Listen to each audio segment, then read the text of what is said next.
जो जनकपुर पर्यटकीय रूप में केना एकरा विकास के जनकपुर धाम उप महानगरपालिका प्रमुख शासकीय अभियंता जी से हम हार्दिक निवेदन करै छी।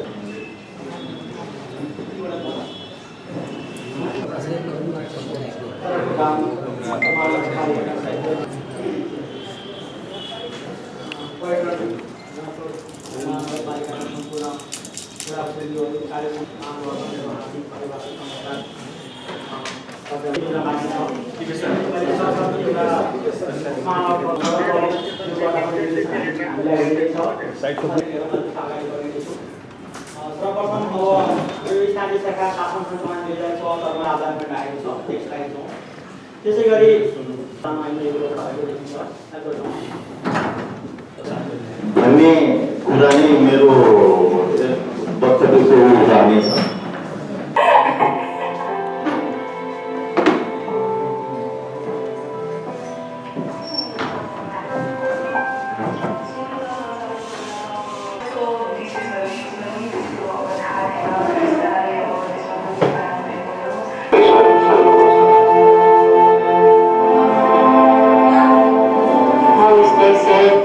चेक से सही करके अपन नाव से ही दुल्हा से माए पड़े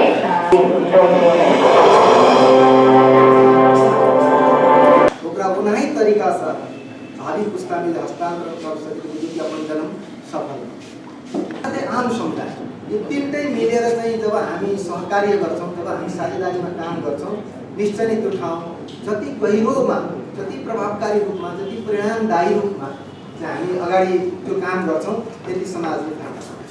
अब त्यसैले हामीले सोचौं यो सहकार्यलाई, यो साझेदारीको कार्यलाई आज मेयर साहबको नेतृत्वमा उपमहानगरपालिका छ, नगर प्रमुख हुनुहुन्छ, त्यस्तै भोलि अर्को मेयर आउन सक्छ, तर यो विकास र यो उन्नतिको अभियानको निरन्तरता चाहिँ को प्रतिफल पनि पाउने हामी नै हो र यो असफल हो भने त्यसको जिम्मेवार हुने र हाम्रो भावी सन्ततिले दुःख भोग्नुपर्नेको जिम्मेवारी पनि हामीले नै लिनुपर्छ। कार्यक्षेत्रमा पनि राम्रो सुझावहरू आएको छ र यसमा हामी छुटेका कुनै समस्यालाई हामी समावेश गर्छौँ। एउटा नयाँ चाहिँ आयो यो 52 बिघा भन्ने पनि एउटा जुन स्थान छ, अब त्यो 52 बिघाको पनि कसरी सदुपयोग हुन सक्छ। हामीले 12 बिघा भनेको सुनेका थियौँ होइन। यदि त्यो पनि सांस्कृतिक सम्बन्ध हाम्रो चाहिँ सांस्कृतिक प्रवर्धनको लागि, हाम्रो पर्यटन प्रवर्धनको लागि उपयुक्त हुने स्थान छ इत्यादि छ भने त्यो पनि हुन सक्छ। र अर्को चाहिँ एउटा स्रोत परिचालन गर्ने विषयमा पनि थोरै आएको छ। हेर्नुहोस् है, यसो तुलना गर्नु हो भने यहीँबाट पनि हाम्रो इफेक्ट हुन्छ के हुन्छ भने हामीले खोजेको चाहिँ के भने हामीसित भएको सीमित स्रोत साधनलाई अधिकतम परिचालन कसरी गर्न सक्ने। क्षेत्र दुटा प्रोडक्ट प्रमाणित करे छै, एकटा कृषि छै, एकटा पर्यटन। जनकपुर धाम अपने आप में धार्मिक पर्यटकीय नगरी के रूप में विश्व में प्रख्यात है, पहचान की आवश्यकता नहीं। प्रदेश नंबर 2 के यदि सीमा देखल जाए तो सप्तरी के छिन्नमस्ता, बीच में जानकी, पश्चिम में परसा के चाहे 12 की किलोगढ़ी, तीनटा देवी के असीम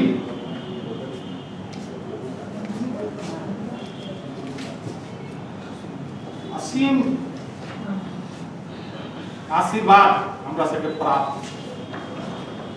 कृषि क्षेत्र के फड़को मारके जे अवस्था है ते संबंध में हम बाद में बात करेंगे। आज खास करके पर्यटन, यही क्षेत्र के पर्यटन विकास केना कयल जाए। पर्यटन विकास के लागी जानकी मंदिर के मूल क्षेत्र मान कर ओकरा से संबंधित मणि मंडप और धनुषा धाम। मणि मंडप जनकपुर धाम उप महानगरपालिका भीतरे पड़े से समिति में राख कर धनुषा धाम के जो नगर पालिका है ओकरो ओठाम केंद्रित कर ओठाम के समग्र लॉन्ग रेंज प्लानिंग कर आगा बढ़ के चाहिए से हमरा बुझाइ छै। हम जहिया पर्यटन संबंधी पर्यटन विकास संबंधी कोनो बात हो छै हमरा बुझाइ हम लगभग 25 वर्ष से निजी क्षेत्र के काज में सहभागी छियै। हर समय हम सब जीरो से ही स्टार्ट करै छी। तर निजी क्षेत्र के भन्छ भने पर्यटन हामी त्यसलाई भन्छौं जुन टुरिस्टको खल्तीबाट जसले पैसा निकाल्न सक्छ त्यो पर्यटन। सित्तैमा आएर यहाँ पोहोर गरेर जानेलाई हामी पर्यटन भन्दैनौँ। हामी त्यस रूपमा जानुपर्छ। यदि पर्यटनको विकास गर्ने हो भने पूर्वाधार त हामीसँग छँदैछ। हामी 25 वर्षदेखि त्यही कुरा गाइरहेछ कि हामीसँग छ जानकी मन्दिर। जानकी मन्दिरको मैले सम्झना गरेदेखि जानकी मन्दिरको वरिपरि बाउन्ड्री वाल लगाउन बाहेक अहिलेसम्म केही गर्न सकेका छैनौँ। त्यो क्षेत्रलाई खाली गराउनु बाहेक हामीले केही गर्न सकेका छैनौँ। त्यसको चारैतर्फ हामीले बाउन्ड्री वाल लगाइदिएका छौँ। बर्दिवासमा खाली भएको र्याकले भारतका विभिन्न सहरहरूमा जान सकिरहेका छौँ। यो जठी भएर जसले मुस्लिम घराई हुँदै सकिएको छ। मठ मन्दिर 54 72 कुण्डा कति भन्छौँ हामी त्यो छ। हरेक र अर्को कुरा कस्तो लाग्छ जनकपुरमा धार्मिक मात्रै होइन यहाँ भएका जति भनौँ न मन्दिरहरू छ त्यो मन्दिरलाई खाली भगवानको भजनको पाठमा मात्र लिमिट नगरेर पूजापाठमा लिमिट नगरेर त्यसबाट सर्टेन एउटा एरियाहरू जस्तो लाइब्रेरी त्यो एरियामा एउटा लाइब्रेरीको जस्तो अलिकता एउटा बनाइदिन सक्यौँ। या ओल्ड एज सिनियर सिटिजनहरूको लागि एउटा अलिकता केही टिभी हेरेर अलिकता मनोरञ्जन कार्यक्रम हेर्ने गफसफ गर्ने भनौँ न अलिकता साइकोलोजिकल रिलिफ हुने ठाउँ बनाउन सक्यो भनेदेखि मलाई लाग्छ कि त्यो त्यसले चाहिँ धार्मिक मन्दिरको पूजा हुने एउटा चाहिँमा छ र त्यसैको प्रेमिसेसभित्र केही विद्यार्थीलाई पढ्ने अवसर दिन सक्नु, केही वृद्धहरूलाई आफ्नो एरियामा त्यो नजिकको मन्दिर घरमा गएर अलिकता केही सिनियर सिटिजनहरू बसेर छलफल गर्न सक्नु, त्यस्तो वातावरण दिन सक्यो भनेदेखि मेरो विचारले कुनै नयाँ सम्पत्ति ल्याउनु पनि छैन। त्यो जग्गा छँदैछ त्यसमा विभिन्न किसिमको व्यवस्था गरेर त्यसरी कुरा गर्न सक्यो भनेदेखि विद्यार्थीलाई पनि सहयोग हुन्छ, वृद्धहरूलाई पनि हुन्छ। प्रेमको अभाव छ होइन र त्यो सबै दृष्टिकोणमा मलाई लाग्छ कि जनकपुर धेरै धनी छ कि हामीले यो पोखरीहरूलाई एउटा रियली रमणीय ठाउँ बस्ने यसो विभिन्न मान्छेहरू बसेर सुख दुःख कुरा गर्ने र रमाइलो गर्ने त्यहाँ फुलहरू यदि खिल्या छ भनेदेखि त्यो हेरेर रमाउने यस किसिमको अलिकता रङ्गिन रूपमा गर्न थाल्यो भनेदेखि मेरो विचारले जनकपुर सहरको पहिचान संसारका कयौँ सहरहरू नामीमा आउन सक्छ। हम अपन अत्यंत प्रिय छथि हमर निर्मल जी। ई 20 वर्ष वा 30 वर्ष कहाँ 20 वर्ष कहाँ 30 वर्ष लागल छी ओकर पुनरावृत्तियो ही नहीं छै कियाक त ई नवीन प्रयास की छै जे पहिले का संस्था छलै हिनका के विनोद जी सब पहिले नै जनकपुर धाम उप महानगर पालिका के केना का सुदृढ़ कर ओकर एकटा पार्ट छै एकटा कंपोनेंट छै टूरिज्म सेक्टर सहने हो विभिन्न कंपोनेंट में एकटा कंपोनेंट छै जे केना टूरिज्म सेक्टर के प्रमोट करब स्ट्रेंथनिंग ओकरा केना हेतै तै के लेल इंटीग्रेटेड जे अप्रोच छै ओई अप्रोच के आगा बढ़ाबी तै के एकटा प्रयास छै नया प्रयास जै के सारथी बिनी के आ ओई सारथी के एकटा आधार उपलब्ध करावे वाला जनकपुर धाम उप महानगर पालिका। अब एहि में कौन चीज पर्यटन बहुआयामिक अवधारणा छै। निर्मल जी का कहले थे मात्र धार्मिक वास्तव में बहुत रख लिए जनकपुर आ एकर पेरीफेरी मात्र रिलीजियस टूरिज्म से संबंधित नहीं है। एकर प्राचीनता यदि देखबै तो जनकपुर रिलीजियस टूरिज्म से बेसी ई एजुकेशनल टूरिज्म के डेस्टिनेशन छलै। अतीत काल में एजुकेशनल दुर्भाग्य छै हम निरंतरता नहीं दऽ पाबि रहल छी। हमर वीकनेसेज है वही वीकनेसेज के ध्यान दिया।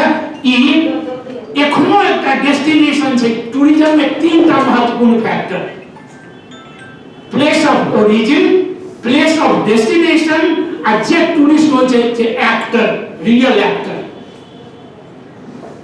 Place of origins of place of destination कत कोन होइ छै जेठाम उल्लेख करत है विनय जी प्रोडक्ट होइ छै ओ प्रोडक्ट जे छै ओ मैग्नेटिक फैक्टर होइ छै जेकरा कही पुल फैक्टर ओ पुल फैक्टर प्लेस ऑफ जे ओरिजिन से ओकरा पुश करे छै आ पुल करे छै कहां जे होइ छै डेस्टिनेशन ओइ डेस्टिनेशन के प्रोडक्ट जानकी मंदिर एकटा प्रोडक्ट छै एकमात्र प्रोडक्ट नहीं छै जानकी मंदिर व धार्मिक स्थल के अतिरिक्त जनकपुर द रियल सेंस में सैटेलाइट टूरिस्ट डेस्टिनेशन है जे गंतव्य में एठमन religious cultural agriculture educational health आदि आदि बहुत टूरिस्ट के डेस्टिनेशन है बहुत बेर उदाहरण दिलत विनय जी माछ के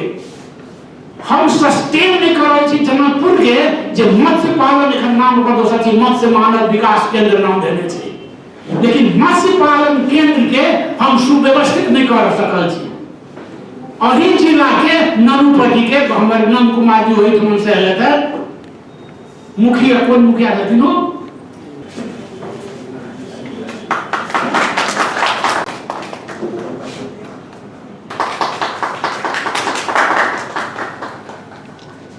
लालकुशर भनेको मेयर भनेको त्यो राजनीतिक इकाइ हो अस्थायी सत्ता हो अलरेडी डेमोक्रेसीमा लागेकाहरूको जुन महत्त्वपूर्ण समय हामी लिएका छौँ यो कार्यशाला गोष्ठी के चाहिँ वर्कसो भनेकै के छ भने परिणाममुखी उद्देश्यका साथ गरिएको हुन्छ त्यसैले यो चाहिँ कार्यविधि तर्जुमा गरेर यसले चाहिँ फङ्सनल भोलि कसरी पुग्छ हामीले हिजो के गर्यो कुन पार्टीले के गर्यो कुन सरकारले के गर्यो हिजो कति गुमायो भन्ने होइन यसले एउटा संस्थागत स्वरूप ग्रहण गरेर भोलिका दिनमा निरन्तरता मतलब सम्मान दिने गरी पर्यटन क्षेत्रमा आउने पर्ने जति पनि क्षेत्र छ त्यसले सबैले समेट्ने गरी त्यसैले यो कार्यविधि बनायो भने यो कार्यविधि बनाउन जति पनि हामीले चाहिँ डक्टर ढकालले यहाँ प्रस्तुत गर्नुभएको छ त्यो त्यसमा मैले अलिकति समय दिएको छु मैले सोध्ने मात्रै गरिएको छ हामी त त्यसको दिन रात भन्नु भने सानोतिनो कुराहरूमा अझै आउँछौँ हाम्रो सोचाइ पनि नेगेटिभिटीले नकारात्मकताले भरेको हुन्छ विवादमा हामी अझै आउँछौँ र विकास नहुनुको पछाडि पनि त्यो एउटा मूल कारण हो तर पनि मतलब समय काम अगाडि बढ्दै जाओस् म चाहिँ सहमति दिँदै जान्छु र मैले बुझे पनि नबुझे पनि म त्यो स्थलमा गएर बुझिहाल्छु मेरो पर्सनल इन्ट्रेस्ट छैन योभन्दा अगाडि पनि अगाडिदेखि के छ भने मलाई काठमाडौँ आउनु बित्तिकै मलाई एकछिन बसेर त्यहाँ कुरा गरेँ अनि जब छ त्यहाँ जे निर्णय हुन्छ त्यो अनुसार हामी जाउँला